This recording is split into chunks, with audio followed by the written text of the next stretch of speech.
Bismillahirrahmanirrahim. Assalamualaikum warahmatullahi wabarakatuh. Perkenalkan, nama saya Muhammad Farhan Pratama. Asal prodi saya yaitu berasal dari Pendidikan Ekonomi A semester 3. Pada kesempatan kali ini saya ingin menuntaskan tugas ujian akhir semester saya, yaitu pada mata kuliah kurikulum dan buku teks ekonomi dengan dosen pengampu saya, yaitu Ibu Irvia Eriza MPD. Baiklah, mungkin untuk mempersingkat waktu, langsung saja kita masuk ke pembahasan yang pertama. Baiklah, pada pembahasan kali ini saya ingin membahas tentang modul memahami APBN dan APBD. Sebelum saya menjelaskan detail apa itu APBN dan APBD, terlebih dahulu saya ingin mereview kembali apa saja yang ada di dalam modul tersebut. Yang pertama, modul yang pertama itu pada bab pertama pastinya ada pendahuluan. Yang bab kedua yaitu pengertian APBN. Bab ketiga yaitu adanya sumber penerimaan dan pengeluaran negara. Pada bab 4 adanya penjelasan tentang APBD. Bab kelima yaitu adanya ragam kebijakan anggaran. Dan yang terakhir pada bab 6 yaitu penutup. Baiklah, kita masuk ke penjelasan yang pertama, yaitu pada bab 1 ini adanya pendahuluan. Jadi pemerintah memegang peranan yang penting dalam mengatur, menstabilkan dan mengembangkan kegiatan ekonomi masyarakat. Untuk itu, pemerintah memerlukan biaya yang sangat besar dalam rangka melaksanakan tugas-tugasnya dan fungsi-fungsinya yang banyak itu. Pemerintah juga harus dapat mengalih ke sumber dana tersebut dan menentukan penggunaan data atau penggunaan dananya yang diperoleh. Sumber dana serta penggunaan dana inilah yang dipelajari dalam keuangan negara atau daerah yang dituangkan dalam APBN atau APBD. Lalu ada juga pertanyaan-pertanyaan yang berkaitan dengan masalah tersebut adalah sebagai berikut, contohnya yaitu apa tujuan APBN dan APBD, kemudian apa fungsi APBN dan APBD, lalu dari manakah sumber dana APBN dan APBD tersebut, lalu bagaimana menggunakan sumber dana tersebut, lalu apa pengaruh APBN terhadap kegiatan ekonomi, lalu bagaimanakah kebijakan anggaran kita, lalu meliputi apa sajakah kebijakan anggaran. Jadi intinya APBN ini pada penerimaan dan pengeluaran atau pada pendapatan dan pada belanja.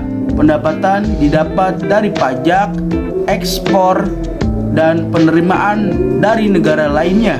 Sedangkan belanja dilakukan melalui pemberian subsidi, biaya bunga, atau yang kita kenal dengan istilah atas pembayaran hutang kita. Lalu pembelian alat, pengeluaran infrastruktur, impor, dan sebagainya. Baiklah, untuk pembahasan yang kedua yaitu tentang pengertian anggaran pendapatan dan belanja negara atau yang kita kenal dengan istilah APBN. Pengertian APBN atau anggaran pendapatan dan belanja negara yaitu rencana keuangan tahunan pemerintah negara yang disetujui oleh Dewan Perwakilan Rakyat atau DPR. APBN ini merupakan rencana kerja pemerintah negara dalam rangka meningkatkan hasil pembangunan secara berkesinambungan serta melaksanakan desentralisasi fiskal. Baiklah, setelah ada pengertian APBN, lalu kita masuki pembahasan kedua mengenai tujuan APBN. Tujuan APBN adalah sebagai penambahan penerimaan dan pengeluaran negara dalam melaksanakan kegiatan kenegaraan untuk meningkatkan produksi dan kesempatan kerja. Dalam rangka ini, meningkatkan pertumbuhan ekonomi dan kemakmuran bagi masyarakat. Lalu yang ketiga adalah fungsi APBN. Anggaran adalah alat akuntabilitas manajemen dan kebijakan ekonomi. Sebagai instrumen kebijakan ekonomi, anggaran berfungsi untuk mewujudkan pertumbuhan dan menstabilkan perekonomian serta pemerataan pendapatan dalam rangka mencapai tujuannya. Kemudian pada bab 2 ini, selain pengertian APBN, juga ada tujuan APBN-nya, yaitu sebagai penambahan penerimaan dan pengeluaran negara dalam melaksanakan kegiatan kenegaraan untuk meningkatkan produksi dan kesempatan kerja dalam rangka meningkatkan pertumbuhan ekonomi dan kemakmuran bagi masyarakatnya. Lalu juga ada fungsi APBN. Yang pertama adalah fungsi otoritas, mengandung arti bahwa anggaran negara menjadi dasar untuk melaksanakan pendapatan dan belanja pada tahun yang bersangkutan. Kemudian ada fungsi perencanaan yang mengandung arti bahwa anggaran negara menjadi penopang bagi manajemen dalam merencanakan kegiatan pada tahun yang bersangkutan. Lalu, fungsi pengawasan mengandung arti bahwa anggaran negara menjadi penopang untuk menilai apakah kegiatan penyelenggaraan pemerintah negara sesuai dengan ketentuan yang telah ditetapkan. Lalu, fungsi alokasi yaitu mengandung arti bahwa anggaran negara harus diarahkan untuk mengurangi pengangguran dan pemborosan sumber daya serta meningkatkan efisiensi dan efektivitas perekonomian. Lalu ada fungsi distribusi, mengandung arti bahwa kebijakan anggaran negara harus memperhatikan rasa keadilan dan keputusannya. Lalu adanya fungsi stabilisasi, yaitu mengandung arti bahwa anggaran pemerintah menjadi alat untuk memelihara dan mengupayakan keseimbangan fundamental perekonomiannya. Lalu yang keempat ada prinsip penyusunan APBN. Pada prinsip ini, prinsip dibedakan menjadi dua bagian, yaitu adanya prinsip penyusunan APBN berdasarkan aspek pendapatannya. Lalu prinsip penyusunan APBN berdasarkan aspek pengeluaran negaranya. Untuk aspek pendapatan itu ada intensifikasi penerimaan anggaran dalam jumlah dan kecepatan penyotorannya. Kemudian ada intensifikasi penagihan dan pemungutan piutang negara, misalnya sewa atas penggunaan barang-barang milik negara.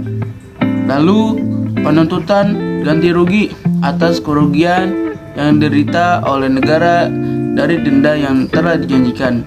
Lalu berdasarkan aspek pengeluaran negara, yaitu hemat, tidak mewah, efisien, dan sesuai dengan kebutuhan teknis yang diisyaratkan. Lalu terarah, terkendali, sesuai dengan rencana program atau kegiatannya. Kemudian semaksimal mungkin menggunakan hasil produksi dalam negeri dengan memperhatikan kemampuan atau potensi nasional. Lalu ada asas penyusunan APBN. Yang pertama adanya kemandirian, penghematan, dan penajaman. Lalu pada bab 3 yaitu sumber penerimaan dan pengeluaran negara. Yang pertama adanya pendapatan negara dan hibah. Yang kedua belanja negara. Yang ketiga, keseimbangan primer. Yang keempat, surplus atau defisit anggaran. Yang kelima, pembiayaan. Lalu kita masuk ke bab 4, yaitu pembahasan tentang anggaran pendapatan dan belanja daerah atau yang kita kenal dengan istilah APBD. Yang pertama, ada pengertian APBD, anggaran pendapatan dan belanja daerah. Selanjutnya disebut APBD, yaitu rencana keuangan tahunan pemerintah daerah yang sudah disetujui oleh Dewan Perwakilan Rakyat Daerah atau yang kita kenal dengan istilahnya DPRD. Yang kedua, tujuan APBD. Tujuannya adalah sebagai pedoman pemerintah dan pengeluaran dalam melaksanakan kegiatan daerah untuk meningkatkan produksi dan kesempatan kerja dalam rangka meningkatkan pertumbuhan ekonomi dan kemakmuran bagi masyarakat daerah. Yang ketiga, fungsi APBD. Sebagaimana fungsi anggaran pendapatan dan belanja negara, maka fungsi APBD ini sebagai otoritas perencanaan, pengawasan, alokasi, distribusi, dan stabilisasi. Lalu yang keempat, cara menyusun APBD. APBD merupakan wujud pengelolaan keuangan daerah yang ditetapkan sebagai tahun dengan peraturan daerah. APBD terdiri atas anggaran pendapatan, anggaran belanja, dan pembiayaan pendapatan negara.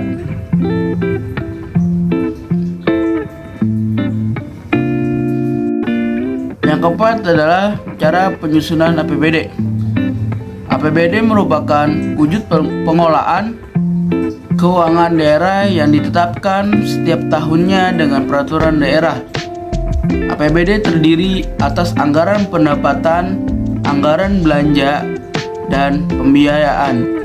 Pendapatan daerah berasal dari pendapatan hasil daerahnya sendiri, dana perimbangannya, dan lain sependapat atau pendapatan yang sah. Sebagaimana penyusunan APBDN, maka langkah penyusunan APBDN adalah pemerintah daerah mengajukan rancangan peraturan daerah tentang APBD disertai penjelasan dan dokumen-dokumen pendukungnya kepada DPRD pada minggu pertama bulan Oktober tahun sebelumnya. Pengambilan keputusan oleh DPRD mengenai rancangan peraturan daerah tentang APBD dilakukan selambat-lambatnya 1 bulan sebelum tahun anggaran yang bersangkutan dilaksanakan. Sesudah RAPBD disetujui oleh DPR, RAPBD kemudian ditetapkan sebagai APBD melalui peraturan daerah.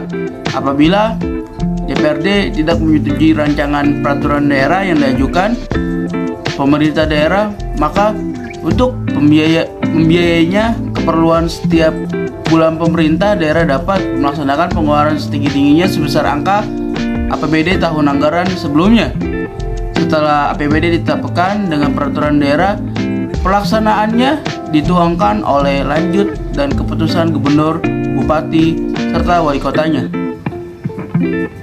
Kemudian pengaruh APBN dan APBD terhadap perekonomian. Dengan adanya APBN dan APBD dapat diketahui arah, tujuan, serta prioritas pembangunan yang akan dan sedang dilaksanakan. Dengan demikian, peningkatan pembangunan sarana dan prasarana ekonomi juga akan meningkatkan produktivitas faktor-faktor produksi, peningkatan sumber daya manusia yang dapat menerapkan teknologi tinggi dalam proses produksi, sehingga hasil produksi semakin meningkat. Peningkatan produksi yang tidak dikonsumsi sehingga akan meningkatkan tabungan masyarakat. Akhirnya, peningkatan tabungan akan meningkatkan investasi sehingga semakin banyak barang dan jasa yang tersedia bagi masyarakat.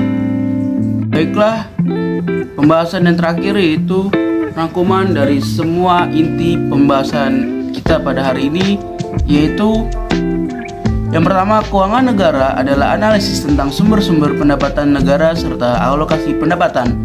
Yang kedua, landasan hukum APBN adalah Undang-Undang Dasar 1945 Pasal 23 Ayat 1. Lalu, tujuan APBN adalah sebagai pedoman penerimaan anggaran dan pengeluaran negara.